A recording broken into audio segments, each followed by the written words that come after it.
What's up, everybody? I'm Ryan Dennis, reporting for 11 Alive's digital team. So I'm not really one for spooktacular experiences. I like Netflix's Stranger Things.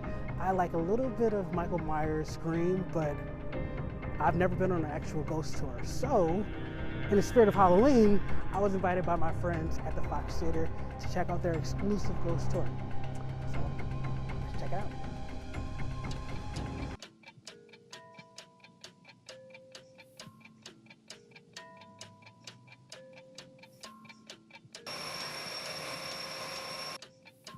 In earlier years at the Fox Theater, this was our hospital room. We would have a nurse on duty to offer first aid to anyone who might need it during a show. And now we just have EMTs on duty. But this is like a little time capsule in here. When the nurse stopped coming, they closed the door and left everything just the way it was, so you can still see we have all the original equipment in here. And I don't know about you, but it's a little creepy in here to me. I haven't seen any ghosts myself, but I imagine there are some in here.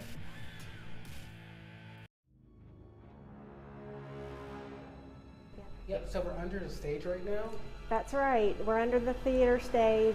This would be all abuzz with activity during a stage. There'd be costume trunks lining the wall in certain shows, and performers running back and forth doing costume changes. And I don't know that this hallway's haunted, but if we keep going, I'll show you a place that is. All right, well, we're in Larry Watson's office. He is our head flyman. The flyman is the man on stage who's pulling the ropes that make the props and the curtains go up and down.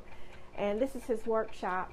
And we've heard stories that there are chains that rattle in here randomly, and they've even heard a dog barking in here. Which is kind of odd because the man who had the job before Larry actually brought his dog to work with him, so we think the dog may be haunting the theater. But he has lots of... Listen closely. Do you hear it? Okay, here's some hums.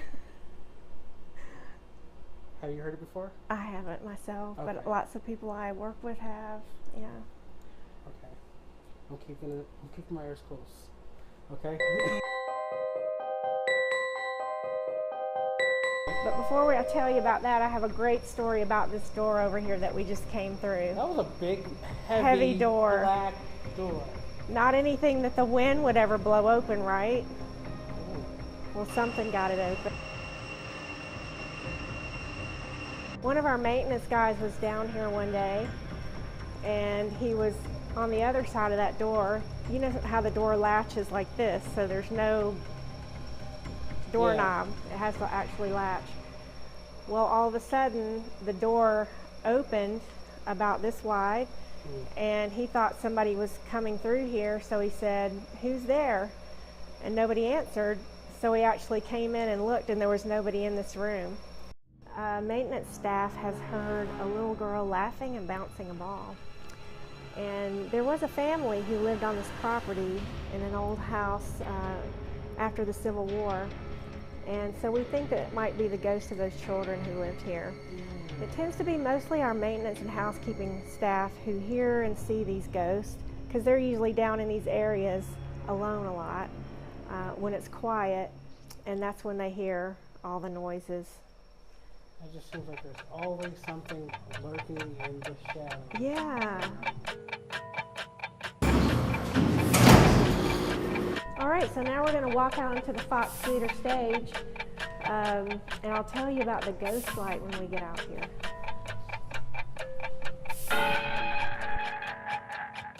In an old theater like this, there are bound to be ghosts, and it's said that they haunt old theaters like this. So we keep a ghost light burning to appease our ghosts. After the lights go out at night, at the end of a show, the ghost light could come out and perform on stage. And if they don't have a light to perform by, they get very angry and start wreaking havoc on your theater. So we keep a ghost light burning on stage. I think I see it flickering a little bit. They're just letting you know they're here. I'm Ken Double. I'm one of the two house organists at the Atlanta Fox. We get to play Mighty Mo, the great Moeller pipe organ.